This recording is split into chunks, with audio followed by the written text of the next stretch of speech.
Bismillahirrahmanirrahim. Assalamualaikum warahmatullahi wabarakatuh. Innal hamdalillah nahmaduhu wa nasta'inuhu wa nastaghfiruh wa na'udzu billahi min shururi anfusina wa min sayyiati a'malina. Man yahdihillahu fala mudhillalah wa man yudlil fala hadiyalah.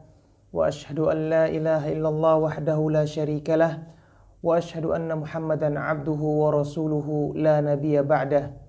Ya ayyuhalladzina amanu taqullaha haqqa tuqatih wa la tamutunna illa wa antum muslimun. Ya ayyuhan nasu taqu rabbakumul ladzi khalaqakum min nafsin wahidah wa khalaqa minha zawjaha wa batha minhuma rijalan katsiran wa nisaa'a wattaqullaha alladzi tasaaluna bihi wal arham innallaha kana 'alaikum raqiba. Ya ayyuhalladzina amanu taqullaha wa qulu qawlan sadida yuslih lakum a'malakum wa yaghfir lakum dhunubakum wa man yuti'illaha wa rasulahu faqad faza fawzan 'azima. Amma ba'du fa inna asdaqal hadithi kitabullah wa khairul huda huda Muhammad sallallahu alaihi wasallam wa syarrul umuri muhdatsatuha fa inna kulla muhdatsatin bid'ah wa kulla bid'atin dhalalah wa kulla dhalalatin finnar. Ma'asyiral muslimin, Bapak dan Ibu sekalian yang dirahmati oleh Allah Subhanahu wa taala. Segala puji dan syukur kita ucapkan kepada Allah Azza wa Jalla atas segala nikmat yang Ia berikan kepada kita. Kita bisa berkumpul kembali di tempat yang mudah-mudahan Allah berikan keberkahan ini. Bersama-sama kita akan kembali mengkaji ayat suci Al-Qur'an dan hadis-hadis Rasulullah sallallahu alaihi wasallam. Semoga kegiatan yang kita kerjakan ini akan mendapatkan pahala dari Allah Azza wa Jalla. Amin. Kemudian tidak lupa saya ucapkan banyak terima kasih kepada sahibul bait, Bapak Wahyu dan Ibu, atas kemurahan hatinya menyediakan kediaman beliau sebagai tempat kita mengaji. Semoga Allah Subhanahu wa taala memberikan pahala yang besar bagi beliau dan keluarganya. Dan semoga tempat ini di hari kiamat kelak akan menceritakan kepada Allah Azza wa Jalla tentang kegiatan yang kita kerjakan di tempat ini, sebagaimana firman Allah Azza wa Jalla, yauma idzin tuhadditsu akhbaraha. Pada hari itu tanah bumi ini akan menceritakan kabar-kabar yang terjadi di atas mereka. Mudah-mudahan kegiatan kita ini mendapatkan barakah dari Allah Subhanahu wa taala, karena berkumpulnya kita ini bukan hanya sebagai ajang silaturahmi, akan tapi kita juga berupaya untuk mengkaji ilmu, belajar agama Islam, dan mudah-mudahan Allah Subhanahu wa taala memberikan taufiknya kepada kita semuanya. Amin. Pada pertemuan kali ini, dan alhamdulillah tidak terasa pertemuan terakhir kita sudah 1 bulan yang lalu ya. Waktu berjalan begitu cepat, tidak terasa bulan bertemu dengan bulan. Ada beberapa di sini teman-teman mahasiswa yang dulu mungkin baru masuk ya, baru mulai kuliah di sini, mungkin sebentar lagi sudah akan tamat, selesai S2-nya, S3-nya.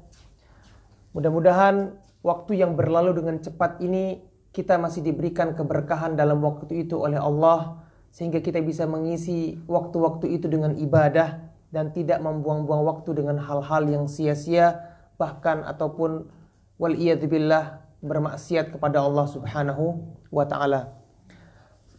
Kita singkat saja, pada pertemuan kali ini insyaallah kita akan membicarakan sebuah tema yang sangat baik sekali.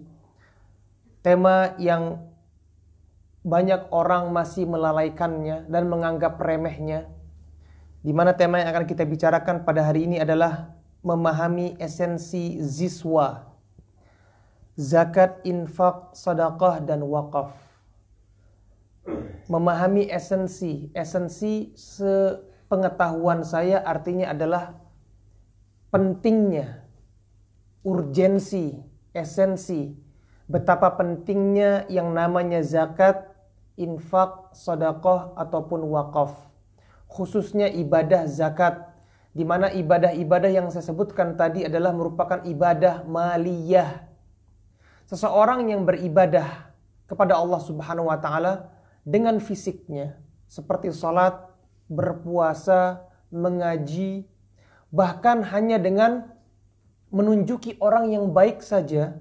Seperti misalnya ketika ada orang ingin bertanya di mana masjid di sini, saya ingin sholat.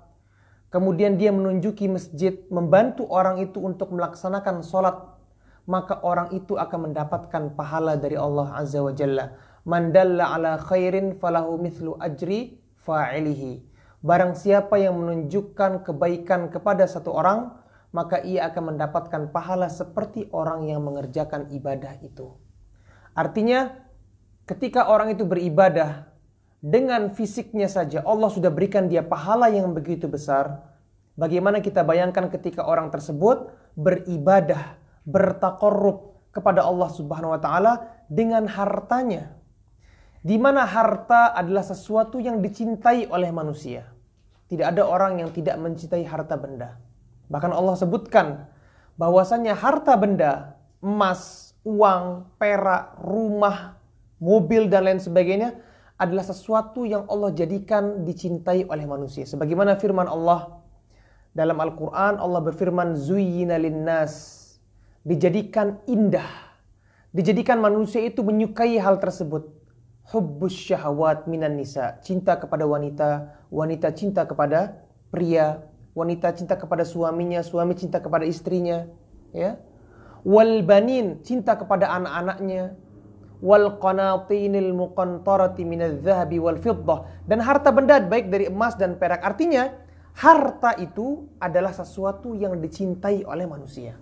Sehingga ketika seorang itu mau beribadah dengan mengeluarkan sesuatu yang ia cintainya, yang ia cintai, maka biasanya di sini akan mendapatkan tantangan yang begitu berat. Ya. Orang beribadah dengan, atau orang membantu orang lain dengan fisiknya mungkin gampang.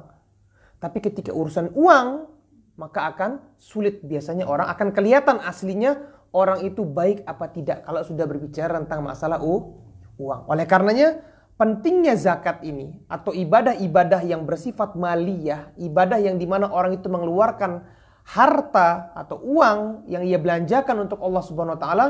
Makanya Allah menyebutkan bahwasanya zakat ini adalah rukun di antara rukun-rukun Islam. Di mana Rasulullah SAW menyebutkan bunyal Islamu ala khams. Islam dibangun di atas 5 perkara. Artinya Islam ini kokoh dengan 5 hal ini. Ini 5 hal ini adalah hal yang paling penting dalam agama kita. Kalau kita misalnya menganggap sesuatu itu penting dalam agama Islam, maka ketahuilah 5 hal ini adalah hal yang paling penting dalam agama kita. Syahadatu alla ilaha illallah, bersaksi, meyakini, mempraktekkan dalam kehidupan kita bahwasanya kita hanya beribadah, bahwasanya tidak ada sesembahan yang berhak disembah melainkan Allah Azza wa Jalla. Wa anna Muhammad Rasulullah, dan bahwasanya Nabi Muhammad SAW adalah utusan Allah.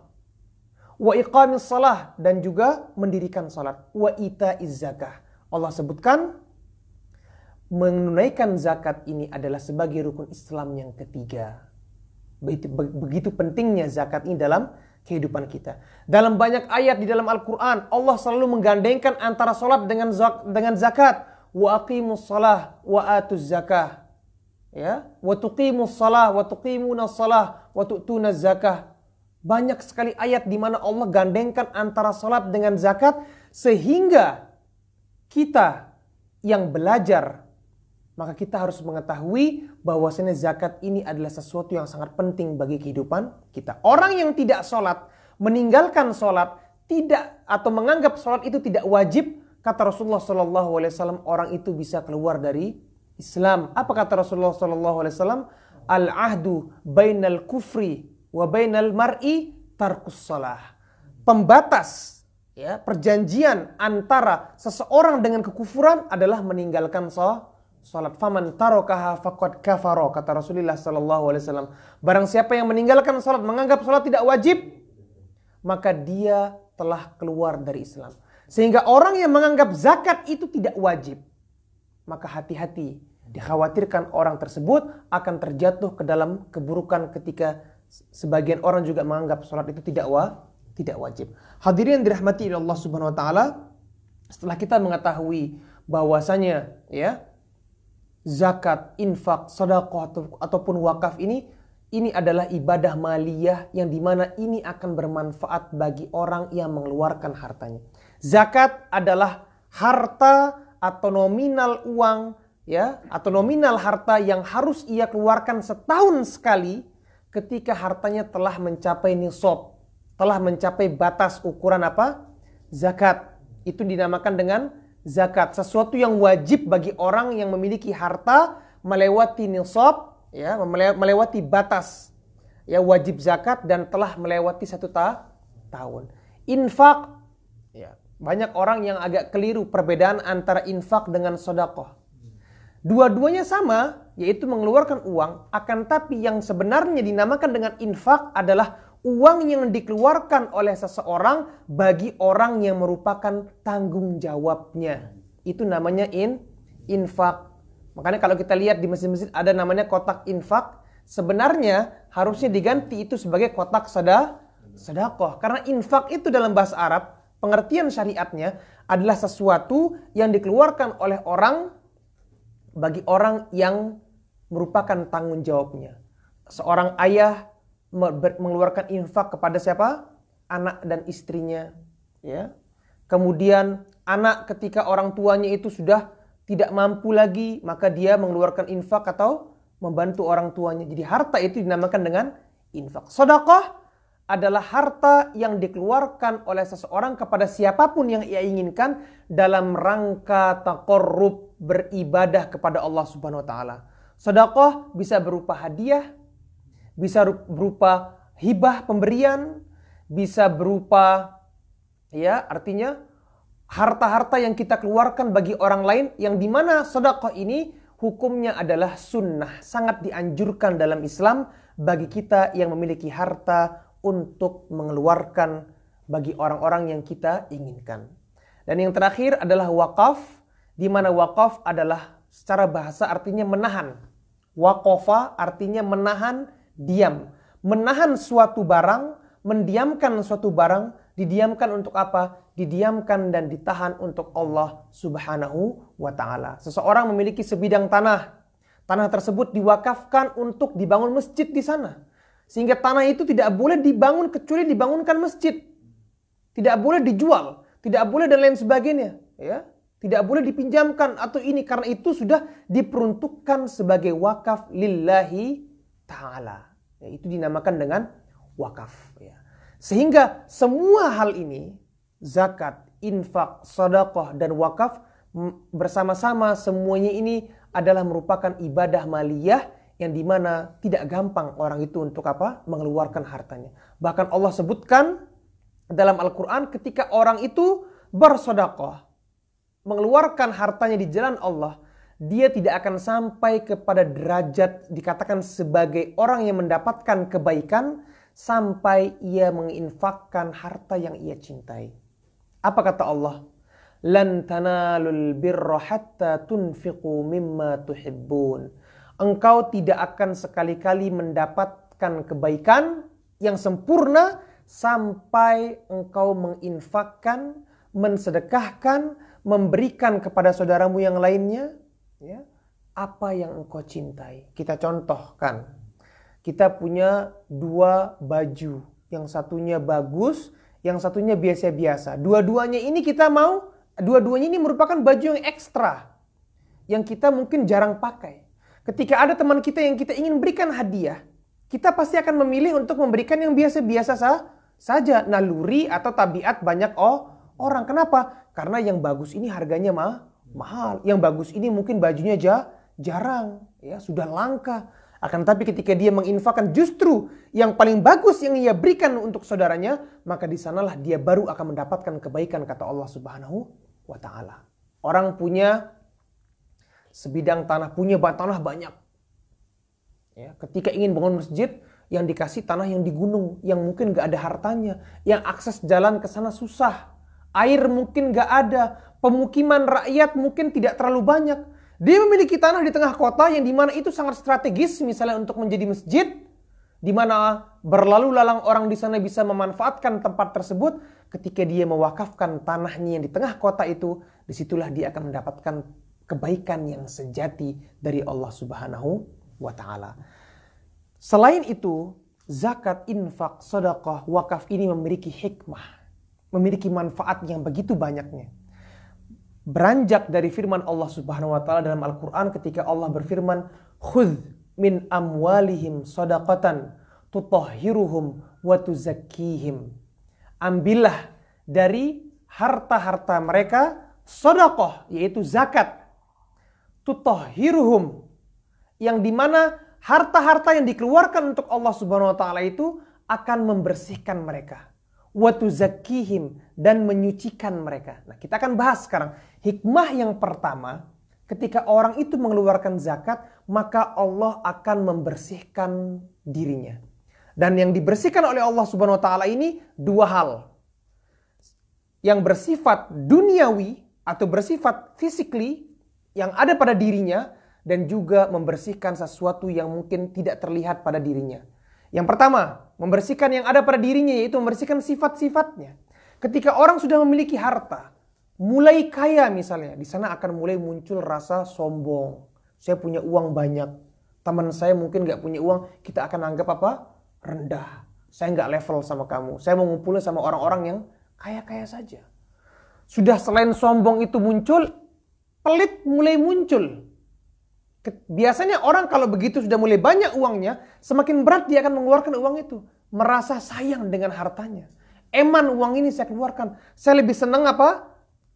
Kerjaannya, hobinya ngecek saldo. Semakin banyak saldonya, semakin senang dia. Uangnya itu nggak mau berkurang dalam saldonya. Ini juga merupakan penyakit hati. Nah, ketika Allah perintahkan dia untuk mengeluarkan zakat dari harta yang ia miliki, maka di sana Allah akan bersihkan hatinya, dihilangkan rasa sombong dari hatinya, dihilangkan rasa pelit dari hatinya. Karena orang-orang yang berhasil melawan pelit dari hatinya, dari dirinya, itulah orang-orang yang beruntung. وَمَنْ يُوقَ شُحَّ نَفْسِهِ فَأُولَٰئِكَ هُمُ الْمُفْلِحُونَ.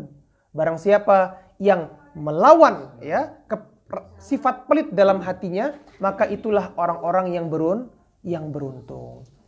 Dibersihkan dari hal yang lainnya juga. Apa dibersihkan? Dibersihkan dari dosa, dan ini yang sangat penting. Dibersihkan dari dosa. Seseorang dalam dunia ini tidak ada yang luput dari dosa. Ya, tidak ada orang yang luput dari dosa.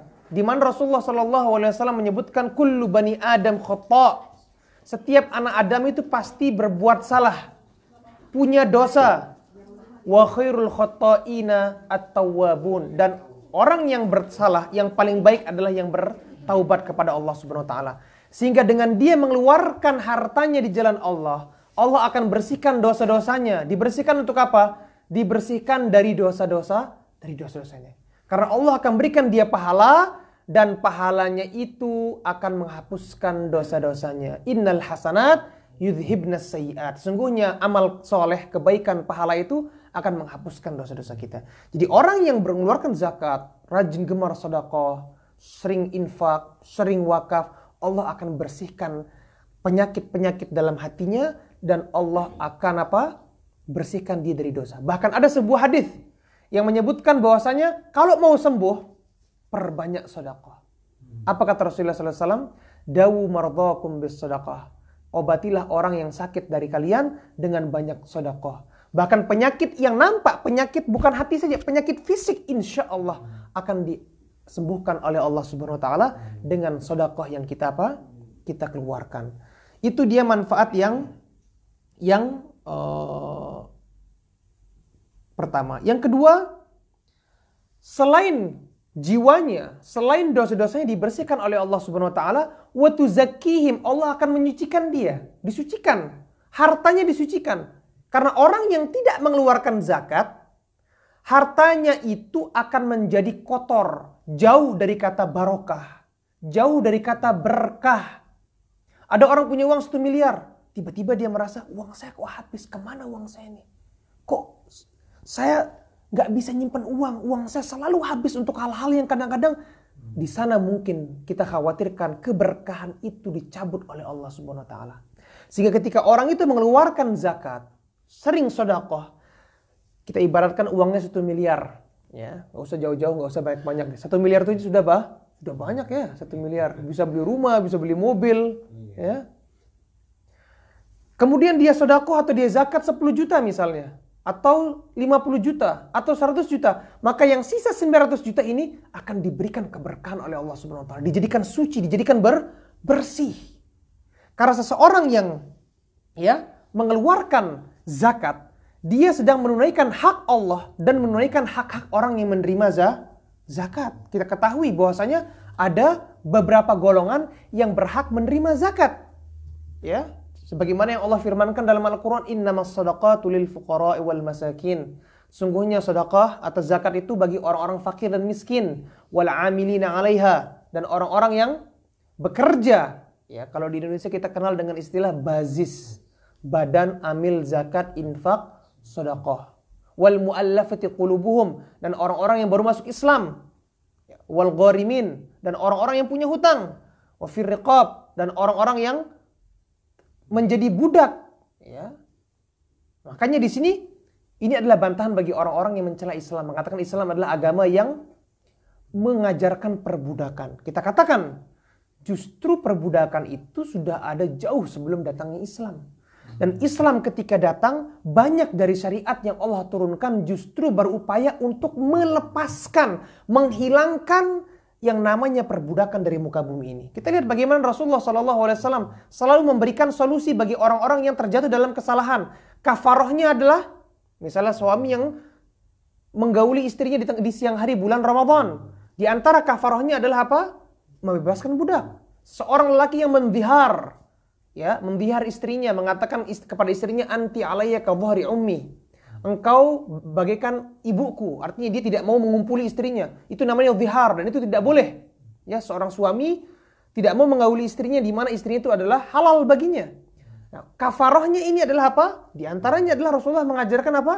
Membebaskan budak. Bahkan zakat yang setiap tahun orang itu mengeluarkannya dijadikan salah satu bagian atau orang yang berhak menerima zakat adalah untuk membebaskan budak. Tapi alhamdulillah di zaman ini sudah tidak ada perbudakan lagi. Akan tapi hukum Islam ini baqin. Hukum Islam ini akan continuously terus sampai hari kiamat. Seandainya di zaman yang mendatang akan kembali datang yang namanya misalnya kehidupan perbudakan kita tidak tahu, maka syariat Islam telah berupaya untuk membebaskan yang namanya perbudakan dari muka bumi. Ketika dia mengeluarkan zakat, dia sedang menunaikan hak Allah. Apa hak Allah? Ketika Allah perintahkan dia sesuatu, maka itu merupakan hak Allah. Yang dimana sebagai hamba Allah, kita punya kewajiban untuk mentaati perintah Allah, mentaati atau memenuhi hak-hak yang Allah Subhanahu wa taala berikan, hak-hak yang merupakan hak Allah Subhanahu wa taala, dan hak-hak orang-orang tadi itu, ya. Orang-orang fakir dan miskin, mereka punya hak untuk minimal setahun sekali itu mendapatkan penghidupan yang lebih layak. Bisa makan enak mungkin, menutupi kebutuhan-kebutuhannya. Seandainya, dan di antara nanti hikmah-hikmah yang akan kita sebutkan, kalau seandainya zakat ini tersalurkan dengan benar, setiap orang itu mengeluarkan zakat sesuai dengan porsinya. Karena kenyataannya yang bayar zakat sedikit. Dan yang dari sedikit ini pun bayar zakatnya tidak sesuai dengan apa? Kadarnya. Bayar zakat ala kadarnya. Ya, bukan sesuai kadarnya tapi ala kadarnya. Nah, seandainya semua orang itu mengeluarkan zakat sesuai dengan porsinya yang Allah perintahkan kepada dia, maka insya Allah kriminal akan hilang. Tidak akan ada orang mencuri. Tidak akan ada orang merampok. Tidak akan ada orang menipu. Kenapa? Karena dia akan terpenuhi dari harta-harta saudaranya yang disalurkan kepada mereka. Kemudian hadirin yang dirahmati Allah Subhanahu wa taala, itu dia menyucikan, ya, ketika Allah mengatakan tutahhiruhum, menyucikan mereka dan membersihkan mereka, membersihkan masyarakat kita dari penyakit-penyakit masyarakat, yaitu apa? Iri, dengki. Orang yang nggak punya uang mungkin muncul juga iri kepada orang yang punya uang, hasad, benci, akhirnya ujung-ujungnya apa? Merampok, ya, mencuri, karena mereka tidak mendapatkan apa? Bagian yang Allah telah tetapkan kepada mereka. Saya ingat, ya, di zaman Umar bin Abdul Aziz, khalifah, ya, Umar bin Abdul Aziz, ketika, ya, semua orang itu mengeluarkan zakat sesuai dengan porsinya, maka di tahun berikutnya tidak ada orang, sangat sulit dicari untuk bisa menemukan orang yang apa? Yang menerima zakat. Karena kenapa? Semua berkecukupan. Kita bayangkan kalau ada di Indonesia orang yang punya uang 1 triliun. 1 triliun itu 1.000 miliar. Zakatnya 2,5%. Berarti berapa? Kalau uangnya 1.000 miliar, maka zakatnya adalah 25 M. 25 miliar itu bisa buat orang makan orang satu kampung berapa bulan, Kang Arif? Bayangkan, kita bayangkan. Itu baru satu orang kalau punya uang 1 triliun. Berapa orang di Indonesia yang punya uang 1 triliun? Yang punya uang 100 triliun. Kalau 100 triliun berapa jadinya zakatnya? 2,5 T. 2.500 miliar ya. Waduh, kalau ngebicarain uang yang terlalu banyak bingung. Tapi coba kita bayangkan, kalau dia mengeluarkan zakat dengan sebenar-benarnya 2,5% dari hartanya, ya 25 miliar itu bisa buat makan nasi, tahu, tempe, sambal, apalagi kerupuk, sayur. Satu kampung itu bisa berapa bulan makan tuh Kang Arif? Sehingga orang berkecukupan. Tidak ada orang yang bingung mau makan apa besok. Karena dia bingung mau makan apa besok dan imannya sangat lemah, dia mulai berpikir untuk apa? Mencuri. Muncullah kriminalitas. Ya, itulah dia.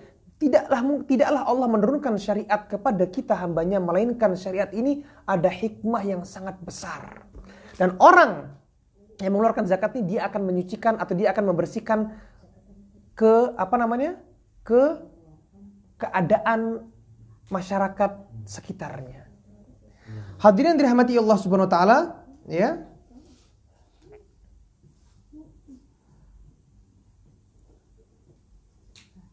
Orang yang mengeluarkan zakat, ya, maka Allah akan lipat gandakan hartanya. Kalau kita berbicara bisnis yang paling menguntungkan, bisnis yang mungkin memberikan kita profit 100%, 200%, ya, mungkin kita akan tergiur mengerjakannya.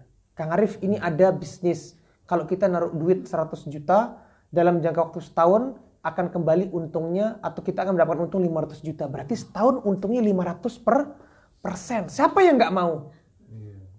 Nah, kalau kita bicara bisnis yang paling terbaik, dan kalau orang itu benar-benar yakin kepada Allah Subhanahu wa taala, maka mengeluarkan zakat, memperbanyak sedekah, ya, maka akan mendapatkan manfaat dilipat gandakannya hartanya oleh Allah Subhanahu wa taala sampai berapa? Sampai 700. Ya. Sampai 700 kali lipat. Berarti 700 kali 100%. 70.000 per persen. Tapi yang jadi masalah orang tidak yakin kepada Allah. Karena dia tidak yakin kepada Allah, Allah tidak memberikan apa yang dia inginkan. Kita tidak yakin kepada Allah Subhanahu wa taala. Kita kurang berdoa kepada Allah Subhanahu wa taala. Kita banyak suuzon, berprasangka buruk kepada Allah Subhanahu wa taala. Kalaupun kita tidak mendapatkan pahalanya di dunia, Ustadz, kemarin saya sudah sedekah 10 juta, kok nggak kembali 70.000%-nya, 700 kali lipat? Ketahuilah, ketika seseorang itu mengeluarkan sedekah, zakat dan lain sebagainya, kalau dia tidak mendapatkannya di dunia, maka Allah persiapkan yang lebih baik di akhir. Kalau kita disuruh diberikan pilihan, pilih mendapatkan di dunia atau pilih mendapatkan di akhirat, pilih yang mana?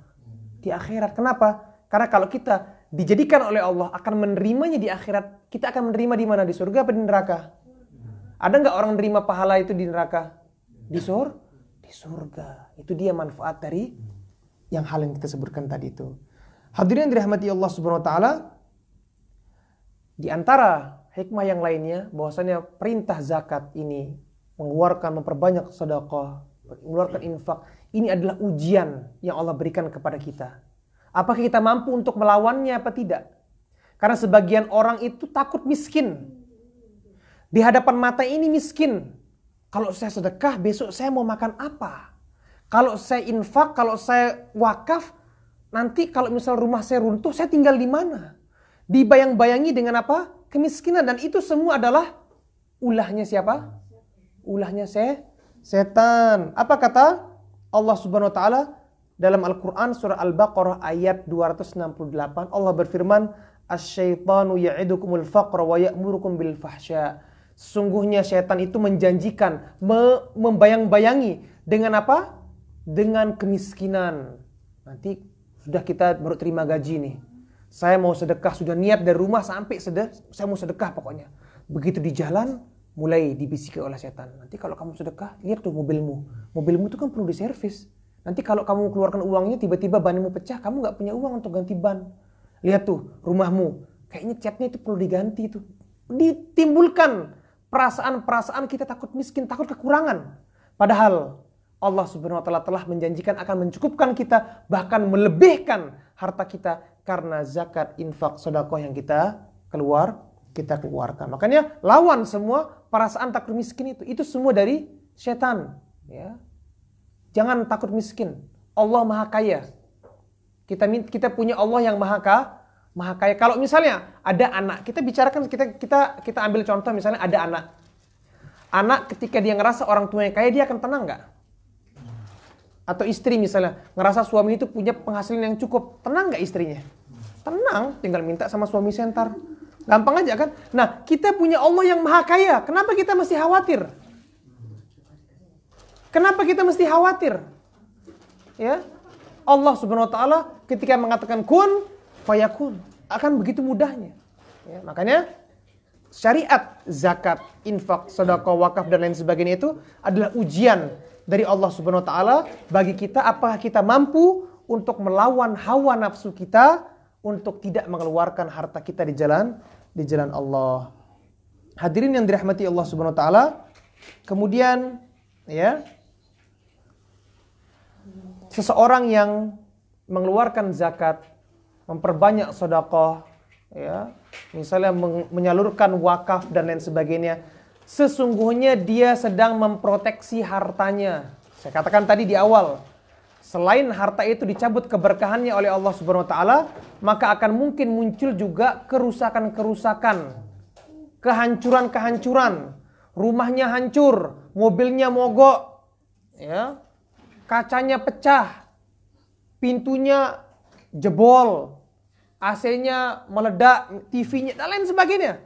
Itu adalah bentuk kerusakan dalam harta kita. Nah, dengan sedekah, dengan zakat tadi itu Allah akan proteksi, Allah akan jaga harta kita. Sebagaimana yang disebutkan oleh Rasulullah SAW, ya, tentang ya bagaimana zakat, infak, sedekah dan lain sebagainya itu akan menjaga harta kita. Apa kata ya Rasulullah SAW? Ma khalatatil maluz zakah illa ahlakathu. Seandainya harta kita itu masih bercampur dengan zakat yang harus kita keluarkan itu sebenarnya, maka itu akan membinasakan harta kita itu. Hati-hati. Harta kita, ketika di dalam harta kita itu ada porsi zakat yang seharusnya kita keluarkan, kemudian tidak kita keluarkan, sehingga kenyataannya bercampur kan? Nominal, misalnya saya katakan tadi uangnya 1 miliar, maka zakatnya adalah 25 juta. Di dalam rekeningnya masih 1 miliar. Berarti ada 25 juta itu yang masih bercampur dengan apa? Dengan hartanya. Maka kata Rasulullah, illa ahlakatsu, itu akan membinasakan hartanya. Mobil sering mogok. Kadang-kadang baru diservis kemarin nih kok mogok lagi. Rumah baru diganti dia punya, misalnya AC-nya, rusak lagi AC-nya.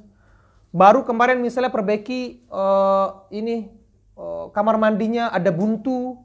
Ya, pipanya, saluran air dan sebagainya mampet lagi, terus seperti itu, ya. Nah, dengan mengeluarkan zakat tadi itu akan memproteksi memproteksi harta kita dari kehancuran. Dan yang terakhir yang perlu kita ketahui, hadirin dirahmati Allah Subhanahu wa taala, bahwasanya seseorang yang mengeluarkan zakat, dia sedang berupaya untuk mempraktekkan hadis Rasulullah SAW, di mana Rasulullah menyebutkan la yu'minu ahadukum hatta yuhibba li akhihi ma yuhibbu li nafsihi. Tidak akan sempurna iman seseorang di antara kalian sampai ia mencintai bagi saudaranya apa yang ia cintai bagi dirinya.